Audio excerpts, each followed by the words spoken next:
Ouverture ce mardi de la session parlementaire de mars au Palais du Peuple. La CENI est trop expectative de cette session parlementaire qui du reste est déterminante pour la suite du processus électoral. Et le PPRD a réagi après le réquisitoire du ministère public dans le procès Ferdinand Cambéré. Emmanuel Ramazani Chedari qualifie ce procès de procès politique et exige la libération sans condition du cadre de son parti politique. Et des nouvelles du côté de Lualaba, le CNCC annonce l'ouverture d'une enquête sur les causes effectives du déraillement du train de Kinteta. Cet accident qui a causé la mort d'au moins 75 personnes a provoqué l'émoi au sein de la communauté nationale. Bienvenue à vous tous et merci d'être avec nous sur Télé 50. Les élus nationaux ont repris ce jour le chemin de l'hémicycle.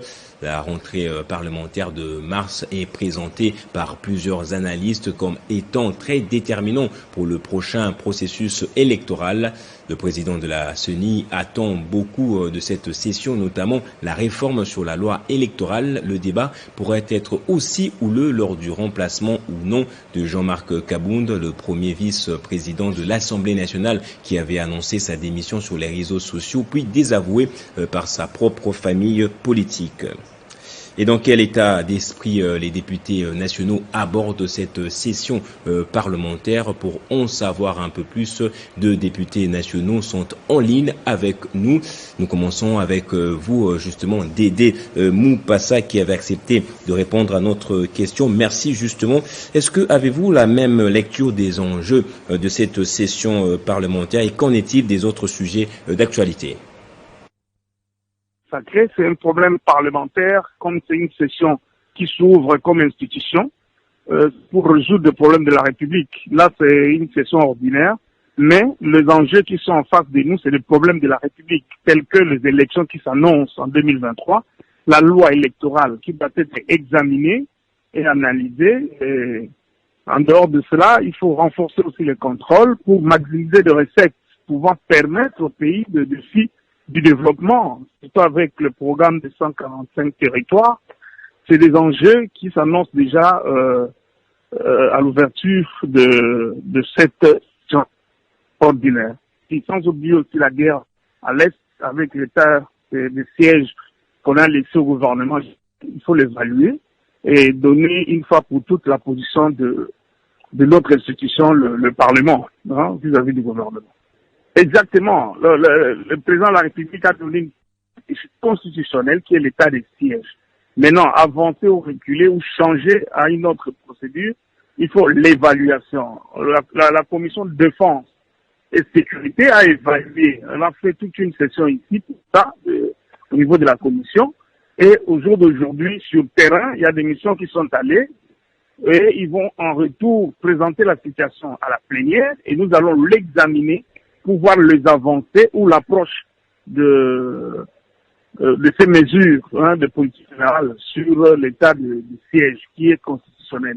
Nous avons besoin de la stabilité des institutions. L'heure n'est pas à bouleverser les institutions, mais le Conseil national est libre de démocratie, de son pouvoir législatif qu'il a, de initier quoi que ce soit, mais le point de vue du Parlement d'une manière générale, on ne va pas lui interdire, mais au moins, nous, en tant que majorité ou le soutien en mode total, donc nous ne voyons pas que ce soit le moment pour déranger ou changer l'ordre dans les institutions. Nous sommes à la veille des élections en 2023, nous sommes à la veille au dernier défi du virage qu'on doit ramener le développement au pays. Je pense qu'il y a, c'est pas le moment de tergiverser et de bousculer encore ce qui est comme l'ordre pour l'instant. Merci Dédé Moupassa. Je rappelle, vous êtes du pouvoir et élu de la circonscription d'Idiofa. Et cette session parlementaire est aussi importante pour l'opposition qui n'est jure que par les élections organisées dans le délai constitutionnel. Nous sommes justement en ligne avec un député de l'opposition, le député national Ados Ndombasi, élu de Kinshasa, Funa 2. Bonjour, monsieur le député national. Comment l'opposition aborde cette session parlementaire? Merci pour la question. Il est difficile de répondre à cette question en ce moment. Il se passe des choses anormales que nous sommes en train de dénoncer au niveau d'abord de l'Assemblée nationale. Aujourd'hui, la session parlementaire va souffrir sur suspicion de corruption des députés nationaux membres de l'Union européenne. Les achats de conscience se font depuis hier soir, après-midi, au niveau du Palais du Peuple.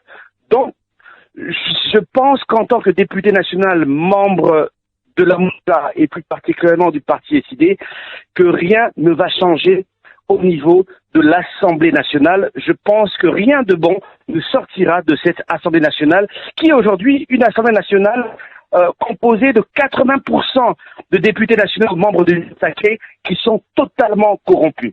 Donc, nous tenons à dénoncer avec notre dernière énergie tous ces actes de corruption qui ont pris place au niveau de l'hémicycle. L'Assemblée nationale, qui devrait être le temple de la démocratie congolaise, est à ce jour le temple de la corruption. Après l'affaire Edith Palissade, que nous, députés nationaux, membres du parti SID, avons dénoncé et renoncé pour le bien-être du peuple congolais, aujourd'hui, nous retombons dans un autre scandale financier où chaque député membre de l'Union sacrée reçoit gracieusement une prime carburant de $1000 le mois. Et quand vous faites le calcul, nous avoisinons les $300 000 le mois, soit $4 500 000 l'an, comme frais de corruption. Bon, dites-moi, en quoi sommes-nous réellement les représentants du peuple? Pour nous remplir le ventre? Avons-nous en mémoire que 27 millions de Congolais sont en insécurité alimentaire? Sommes-nous conscients que 10 millions d'enfants souffrent de malnutrition dans ce pays? Que des millions d'enfants étudient à même le sol? Je vous épargne des problèmes de santé et autres, infrastructures routières. Donc, moi, je peux vous dire que nous entamons cette nouvelle session parlementaire par un achat de conscience des députés nationaux et malheureusement, cela n'apportera rien à la République démocratique du Congo. Nous aurons, bien sûr, à cette session, à assister à un spectacle. Mais j'aimerais clore mon propos peut-être en vous disant ceci, chers amis, la corruption, c'est aussi le manque de dignité, c'est l'absence de scrupules, c'est l'exploitation du peuple sans défense. Et aujourd'hui, je peux vous dire, nous ne sommes plus des députés nationaux, mais nous sommes des vampires de la République. Merci beaucoup. Merci beaucoup Ados Ndomassi. Et en justice, le PPRD a décrié le réquisitoire du ministère public dans le procès de Ferdinand Cambéré, qu'il juge d'ailleurs de procès politique. Le secrétaire permanent du PPRD, Emmanuel Ramazani Chadari, a demandé l'implication de la communauté internationale afin que le cadre de son parti politique recouvre la liberté.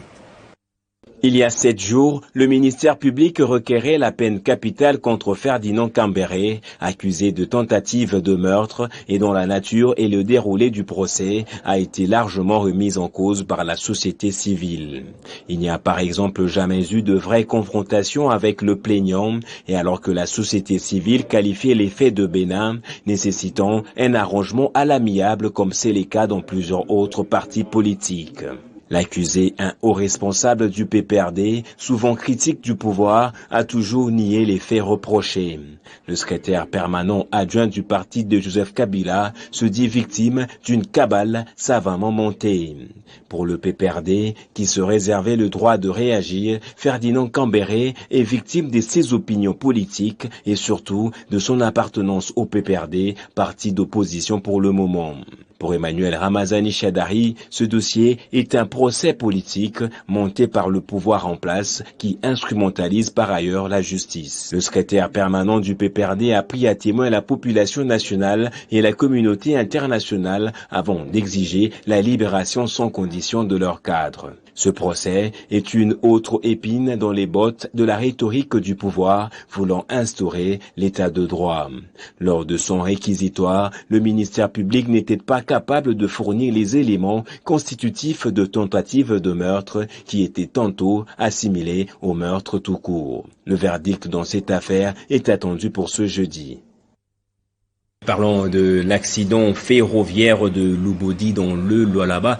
Après l'assistance apportée aux victimes par le gouvernement provincial, le directeur général de la Société nationale des chemins des fers du Congo, Fabien Moutombe, annonce aussi l'ouverture des enquêtes en vue d'établir les responsabilités et promet des sanctions à l'endroit de toute personne impliquée dans cet accident.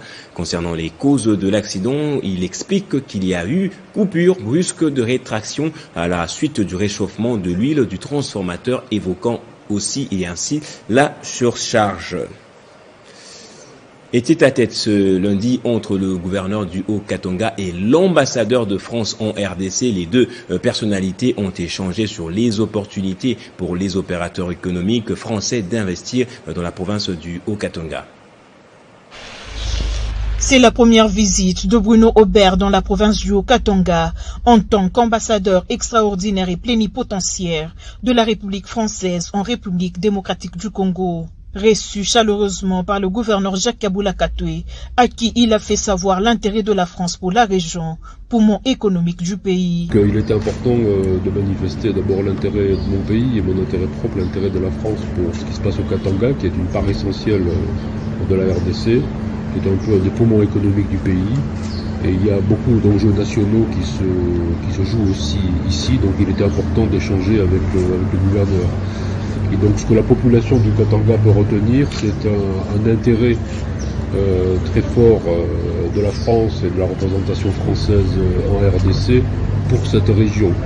Parce que c'est une région, comme je l'ai dit, qui est très peuplée, dotée de richesses naturelles, tout proche de l'Afrique australe, en relation étroite avec son environnement, et où il devrait y avoir de la place aussi pour nos opérateurs économiques, pour les entreprises françaises. Les deux personnalités ont échangé également autour des opportunités qu'offre le Haut-Katanga aux investisseurs économiques français. Nous avons parlé avec monsieur le gouverneur du développement du secteur agroalimentaire, du développement également de l'énergie hydroélectrique.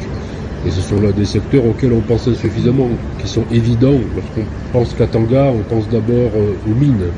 Les mines, c'est important. Là, il y a certainement de la place pour tout le monde aussi. Mais il y a aussi tous ces autres grands secteurs qui peuvent employer beaucoup de monde. Sur l'agriculture, le secteur agroalimentaire, l'énergie et certainement d'autres. En poste en République démocratique du Congo depuis octobre 2021, Bruno Aubert s'est dit très honoré par la qualité de l'accueil du chef de l'exécutif du Haut-Katanga. Et puis en sécurité, de nombreuses agglomérations de chefferies des Waléché, Vunkutu, en Ituri, en territoire d'Irumu, ont connu une attaque sanglante qui a causé la mort d'au moins 24 personnes ce lundi 14 mars. Plusieurs sources locales attribuent ce crime aux rebelles ADF. On écoute les explications d'un responsable de l'armée joint au téléphone par la rédaction. Plusieurs attaques de ADF Nalu ont été signalées dans la chefferie de Waléché-Vunkutu. Même pour la journée d'hier seulement, il y a eu 2 embuscades tendues par ces derniers contre les convois de véhicules escortés par FARDC avec la MONUSCO. Concernant le nombre de la population tuée, selon mes sources, il y a 16 personnes qui ont trouvé la mort dans ces attaques entre Luna et Komanda. Et non seulement à ce niveau qu'il y a eu massacre, mais aujourd'hui, on nous signale même vers Aboga, déjà ont été tués par les ADF toujours.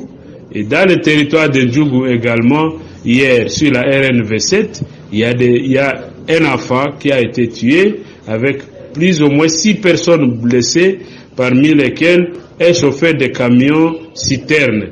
Et nous disons, dans l'Assemblée, la situation sécuritaire laisse à... Nous disons à quoi servent plusieurs forces, alors que l'État de siège constituerait déjà une force également. Pourquoi ne pas mettre à la disposition de FARDC des moyens nécessaires, logistiques et financiers, humains, pour arrêter une fois pour toutes ces massacres à Ituri? Nous croyons que ce serait une bonne chose, parce que déjà 3 mois depuis qu'il y a mutualisation des forces, mais cette partie du territoire d'Irumu reste non fréquentables. La population qui ont été même tués, là je pense, ce sont des gens qui s'étaient rendus là-bas au champ et malheureusement ils ont été massacrés. Excusez-moi, il s'agit plutôt, comme vous l'avez remarqué, des explications d'un responsable de la société civile. Et on termine à l'international. Les pourparlers entre délégations russes et ukrainiennes doivent continuer ce mardi. Une lueur d'espoir émergeant depuis quelques jours, mais en contraste avec l'élargissement de l'opération russe à travers toute l'Ukraine. Au moins 3 fortes explosions ont été entendues mardi matin dans le centre de Kiev. Commentaire de Christian Calongier. Les négociations entre les délégués de la Russie et ceux de l'Ukraine doivent se poursuivre ce mardi en dépit du énième échec enregistré hier lundi. Les différentes parties prenantes à ces pourparlers n'ont pas réussi à se mettre d'accord jusqu'ici sur la possibilité de privilégier des solutions diplomatiques en vue de faire taire les armes. Nombre d'observateurs estiment que ces discussions n'aboutiront pas à cause de l'absence des volontés de la part de chaque partie de trouver un consensus. Des négociations qui se tiennent sur fond des bombardements. Ce matin, au moins 3 puissantes explosions ont été entendues dans le centre de Kiev. Ces derniers jours, les combats se sont intensifiés autour de la capitale ukrainienne, presque entièrement encerclée par l'armée russe. L'aéroport de la ville de Dnipro, dans la ville de l'Ukraine, a été pris pour cible dans la nuit de lundi à mardi. La mairie de Kiev a annoncé un couvre-feu de 36 heures dans la capitale à partir de ce mardi soir. La circulation sera interdite dans la ville. La Russie a introduit dans la nuit de lundi à mardi des restrictions aux importations vers 4 républiques ex-soviétiques sur les céréales dont elle est une exportatrice majeure afin d'éviter des pénuries et une explosion des prix. Les Occidentaux, qui sont visiblement impuissants face à l'offensive russe en Ukraine, continuent de renforcer leurs sanctions contre Moscou. Le secrétaire général des Nations Unies, qui s'est exprimé lundi, a indiqué que la situation en Ukraine pourrait déclencher un ouragan de famine. Il évoque un effondrement du système alimentaire mondial dont l'Afrique serait la première victime. Il faut noter que depuis le début de l'opération militaire russe en Ukraine, plus de 3 millions d'habitants ont déjà fui le pays. Place au rappel des titres à présent. Ouverture ce mardi de la session parlementaire de mars au Palais du Peuple. La CENI est trop expectative de cette session parlementaire qui, du reste, est déterminante pour la suite du processus électoral. Et le PPRD a réagi après le réquisitoire du ministère public dans le procès Ferdinand Cambéré. Emmanuel Ramazani Chadari qualifie ce procès de procès politique et exige la libération sans condition du cadre de son parti politique. Et nous avons pris de nouvelles du côté de Lualaba. Le CNCC a annoncé l'ouverture d'une enquête sur les causes effectives du déraillement du train de Kin-Teta. Cet accident qui a causé la mort d'au moins 75 personnes a provoqué l'émoi au sein de la communauté nationale. Restez avec nous pour la revue de presse.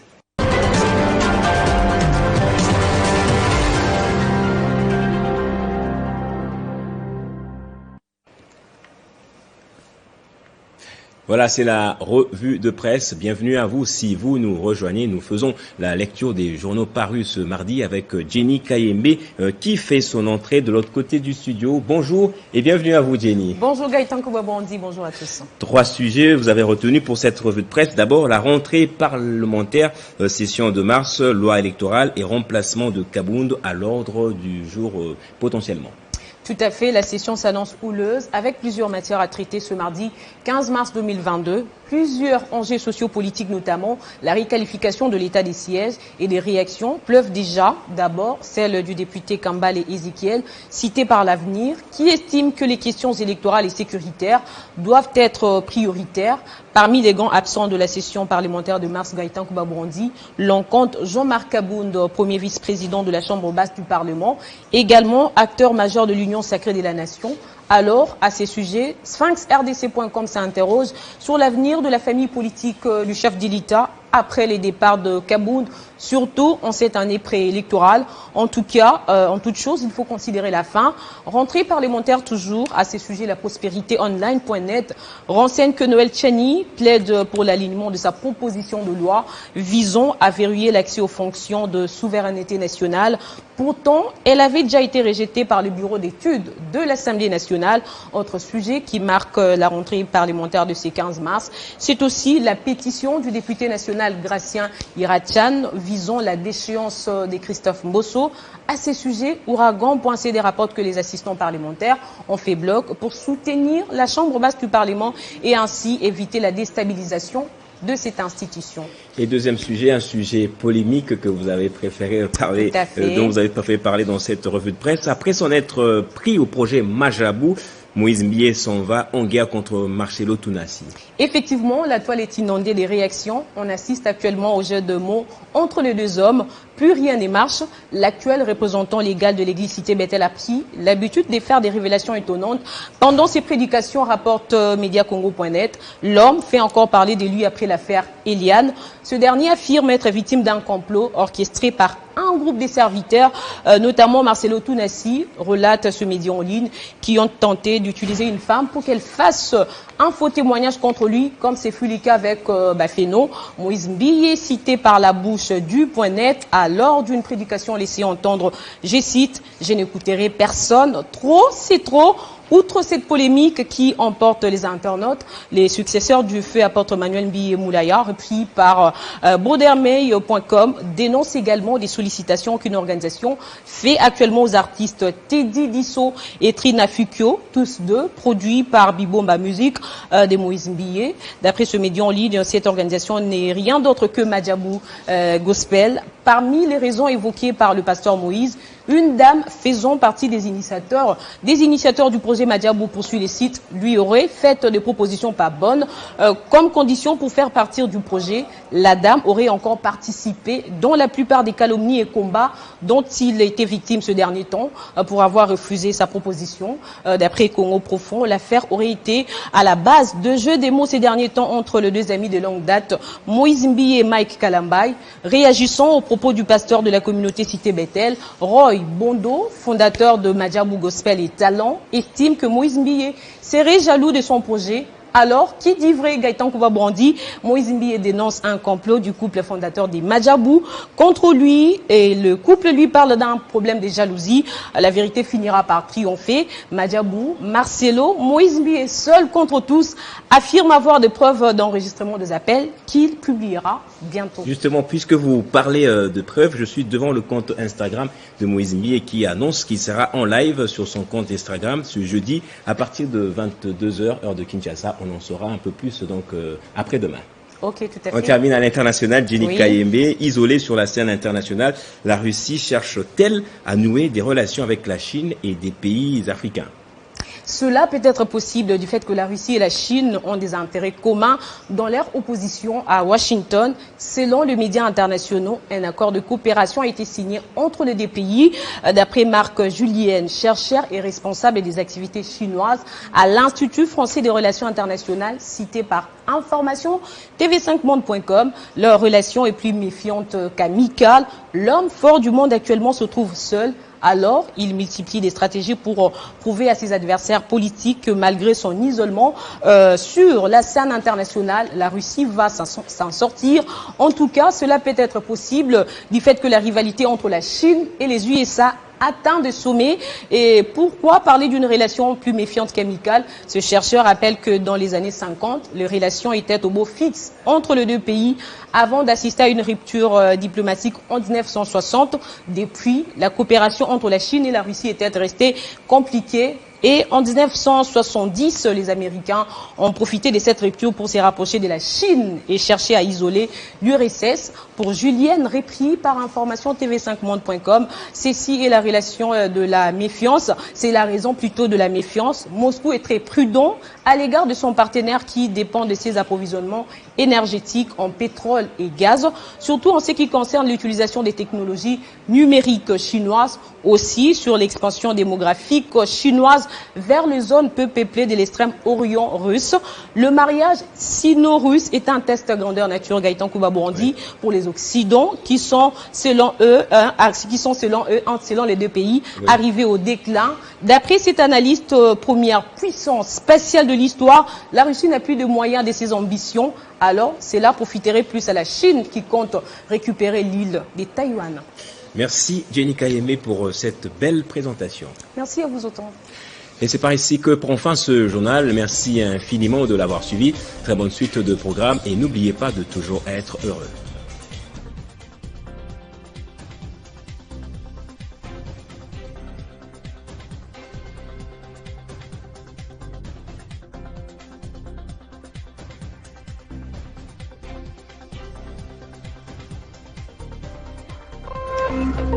Téléchargez les infos Télé 50 sur www.télé50.cd.